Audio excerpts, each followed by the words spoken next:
But I do want to start with, apart from thanking you lot from coming from far afield, I also really want to thank, a heartfelt thanks to my publisher, who is probably going very shy and furtive at this address. So Matt Mackenzie, who publishes, now I have to take a deep breath when I say this, Paekakariki Press. And he not only publishes great poetry, he says modestly, he also publishes beautiful books, which are, they celebrate the art of letterpress, which is a dying craft and a dying art. So I could not be more delighted and thankful for what the beautiful book that Matt has produced. And I'm going to, if I may, indulge him and me and you for a little while and briefly take you through the story of how the book was created, so you know exactly what you're holding in your hands. And my beautiful assistant will, at the flick of a finger, move this on. So, here is the book. And now I'm going to whistle you down to a Dickensian alley in Walthamstow.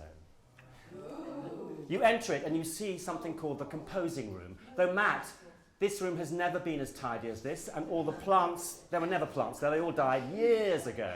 Anyway, this is the composing room. Silence, this is my moment. Composing room, and then next, the first thing that strikes you, wherever you look, there are words, but not just words, words made tangible. Words that will become the imprint on paper, because that is what letterpress does. It imprints the words with a tangible sense of being. So words are everywhere, and then these are the words being lined up. This is the delicate hand of Charlotte, arranging the lines of type to create the poems on the page. Then here they are on the press, and the next one, and here is the cover with Jessica's beautiful illustrations, more of that anon. And moving on, you have now on the press 4 pages, which are set up in 4s, so they can then be cut into books later. Next one. And here is the gentle elephant in the room. Wow. This is the Heidelberg. And this is what printed the beautiful book. Next. Here it is on the press, and just the last detail, which shows you the level of handwork, craftsmanship, time. This is Charlotte folding the papers over the cover. So it's an exquisite thing. There's a limited edition. There are only 250 copies. Each one is numbered, and they normally cost an outrageous price. I think it's £250 each, isn't it, Matt? Yeah, £12.50. But tonight, they're only a mere £10. And just remember, Christmas is only 11 months. Now, I've got one more alert before I plunge into the poems, all 3 hours of them. That's about Luke. So my wonderful friend and colleague Luke is here to film this part of the evening. If you don't wish to appear in the camera work, then drift a little more to the right or the back. But just remember, this is my moment. It's nothing to do with you at all. And of course, it's mainly for social platforms. It's my website. But we do have interest already from Netflix and Disney Plus. So it's really only a matter of time. Anyway, that's the book. What's inside the covers? This book is all about love, of course. What else? But let's begin benignly. Here's the opening poem in the book. Is this another love poem about you? Well, I want it to be about rhubarb. Growing from short, stubby rhizomes, and really a vegetable, not a fruit at all. An apparently shy plant, too. Harvested by candlelight in forcing sheds, even in this 21st century. And sprouting furiously in that magical northern triangle of Wakefield, Leeds and Morley. Disappointingly, it tends often towards a profusion of leaves, though beware their high level of oxalic acid, never edible. But it's the stalks, of course, that we are after, especially you, who hunts them out in every supermarket, their crimson red through speckled light pink to ordinary green. And now here it is, in this dank back garden, though they told us last week the season was over, spreading over the crazy paved path like upside-down umbrellas with spokes all splayed, a tangle of red sticks underneath. I take a snap of it, send you a photo. I imagine the sweet, shocking taste of it. Later I read in Wikipedia how the Chinese named it merely the Great Yellow, valued the way it purged the pumping heart, and how Marco Polo in Samarkand wrote that he had the most precious of merchandise, silks, musk, rubies, rhubarb, baled and ready to bring home.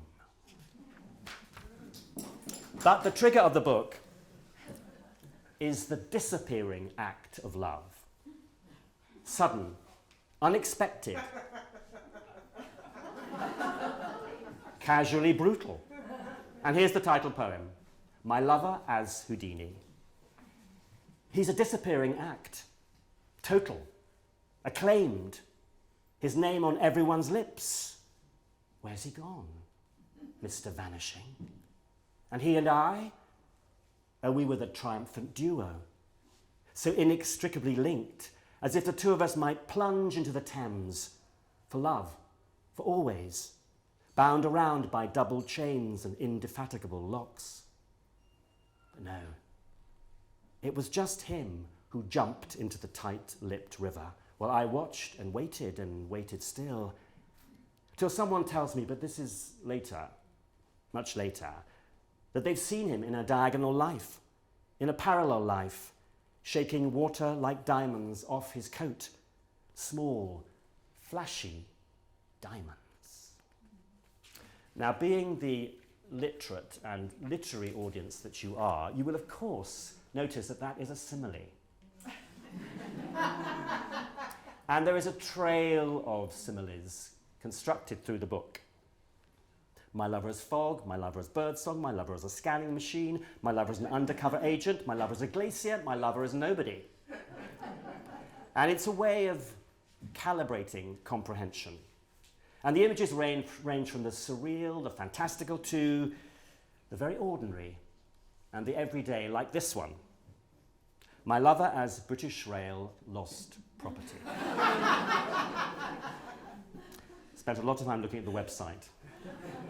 My lover as British Rail lost property. If you think you have lost him on a train or station, tell us about him. And we'll do our best to reunite you with him, his belongings. Please make your description as accurate as possible. And remember to include any helpful numbers, mobile, house address, age, height, weight, plus any significant features. For example, the unfathomable look in his eyes. Please also provide as much relevant contextual detail, hour, day, month, year of loss, location where last seen, origin station, if known, duration of your journey together, destination station, if known.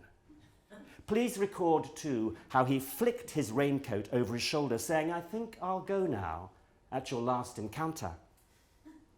If we find someone who matches his description, we'll contact you. You can arrange to collect him from our lost property office next to platform 1. This will be an appropriate reunion for him, a crowded place where the heart's violent beating will be publicly muted inside a suitcase, hold-all, backpack. If we haven't been in touch after 14 days, months, years, unfortunately, it's likely that he has not been found. He will therefore be lost forever. Or is that you? You didn't see that coming, did you? Now it's February. I'm sure it hasn't passed you by, but it's 1st of February, and I chose this specifically because February, of course, is the month of love. And the great thing about doing a book on a theme is you begin to interrogate the nooks and crannies of a theme. Now, who knew here? Oh, sorry, I just realised, Nella, I didn't pass it on. Click. Click. Click. Thank you. Apologies. Who realised here that there is something called a disappointment in love, anti-Valentine's Day card-making workshop? Yes, it exists. head down to the Bethlehem Museum of the Mind on 14th of February. They're waiting for you. So I wondered, what do they do? Here's what they do, or so I think. Do we chant in rhyming negatives, as in roses aren't red, violets aren't blue? Or write multiple versions of fuck off, I'm better off without you, in indelible angry red biro? Or draw ornate hearts and birds surrounded by flowers, then tear them up into a scatter of confetti, stick them back into something unrecognizable, mail it to our home address? Maybe the pattern will surprise us, the heart be a little harder to find. This one stays, yeah. Now, the path to love, of course, is strewn with illusions. Poetry is as culpable as any at creating the illusions, but also fiction, pop songs, film, rom-coms. There's the villain in the piece. And this next poem is The Trouble with Rom-Coms. The trouble with rom-coms is that we're not in one. There's no last-minute reconciliation as you rush to the station or airport to catch my speedily departing train or plane, vault the barrier or beguile the belligerent airport staff, all of whom applaud as you go down on one knee. And there's no climactic kiss to a swelling score in the pouring city rain, clutching a photogenic runaway cat or a lovable stray dog as the camera pans out. Your name doesn't even appear in the final credits, for you're in another film with someone else. It's an action thriller or a Scandi noir, where love is a mere sideline, where there's a world to save. Now, this is my third collaboration with the wonderful Jessica Palmer. Where is she? Jessica is a fantastic paper artist, collagist, illustrator, and every book I've done with her, she always meets the brief perfectly, but she always gives me something more and always inspires me to write something as well. So these wonderful black and white illustrations that are peppered through the book were exactly what I wanted. And they inspired this next short poem, Octopus, Umbrella, Button, Mimosa. It's a great title, but it's obviously the illustrations. Octopus, umbrella, button, mimosa. They are black and white and sharp as a metal edge. They're what I want. The stuff of my life held up against the light in a stark silhouette. They're as random as days, as meaningful as moments, and everything and nothing, breathless, in between. Oh. Now, I think it's time for a European moment. Yeah? So as you probably know, I lived abroad in France and Italy, and I had this sort of litter of bits of European literature that surfaced into my writing. And this is a riff on a poem by Robert Desnos. And I think I first encountered it when I was about 22. And it just surfaced in this book because it felt peculiarly apposite. So it's a very short riff on his original work, Shadow. I dreamed so much of you in the bad days. I walked you, stalked you, talked you, in doorways, lift lobbies, the concourses of railway stations. I shadowed you till I became your shadow. Watch me, copying your laughter as you throw back your head. Watch me, a shadow, passing through your sunlit, easy days. Next one has a specific context, so you are in my kitchen, okay? I had this rather nice, completely impractical glass table from Habitat. You know the one, you have to clean it every time you... So I had this lovely glass table, which reflects the French windows, which reflects through into the garden, the walled garden, where there are mirrors. So what, of course, I see in the night is myself, reflecting myself, reflecting myself, reflecting myself. You get it? So this is night in the kitchen with multiple reflections. I'm out there in the February night.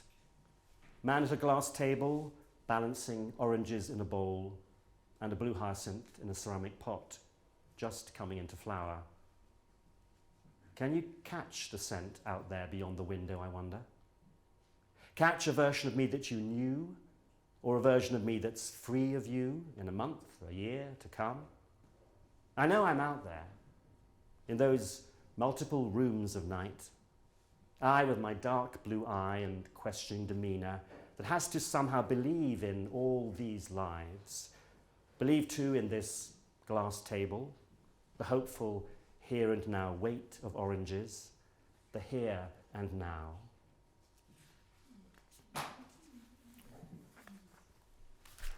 This is the last poem. I'm sure I could find another one. And this is for Dixie. Where are you, Dixie? Yes, because Dixie has been hobnobbing with the ambassadors of Albania and anyone else?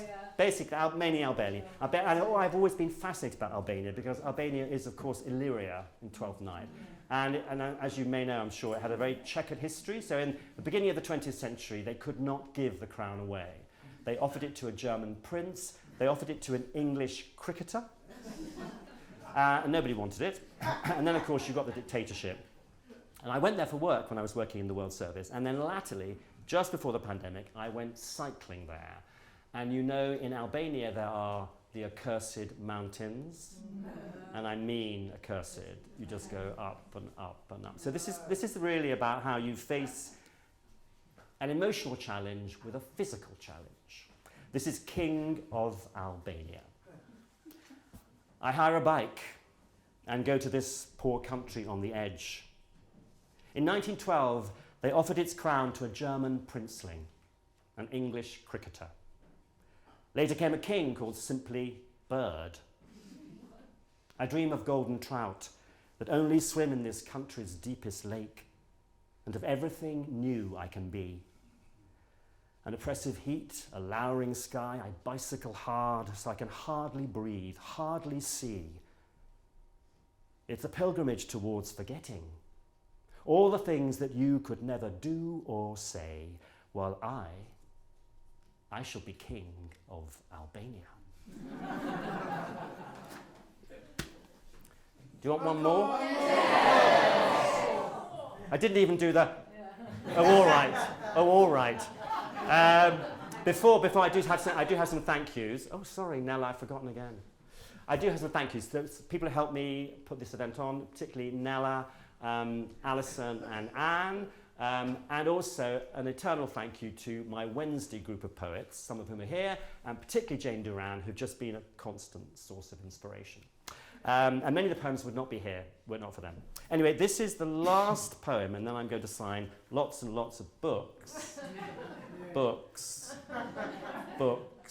Matt, are there any left?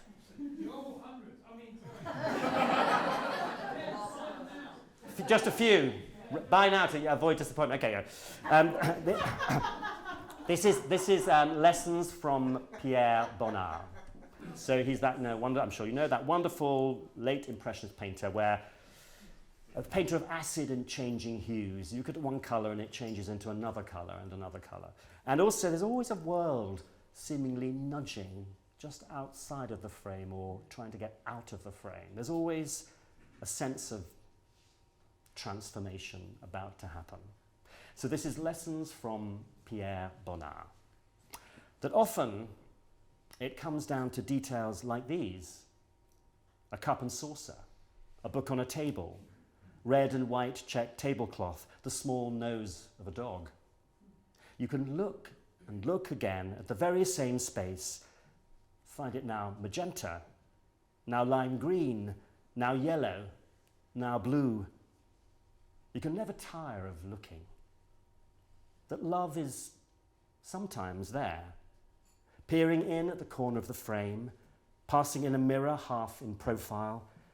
Sometimes it wears precarious high heels, and sometimes lies sad and blue-limbed in a bath. But half closing one eye, it's an accidental mermaid, has the glittering scales of a fish. That the rooms are waiting, even though today your face is sad, unsmiling, as you close shutters, close doors, silence the music. Everything departed, so you aren't who you were. The days of the week, indifferent as pills, white on the tongue. That the rooms are still waiting to be suffused in light. And in a future February, a mimosa spread yellow across the window pane is longing to come in.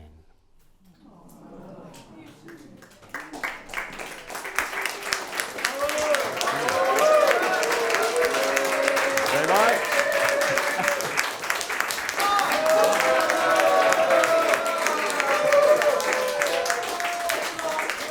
My place is at my book signing table. Thank you so much. One more. No, no.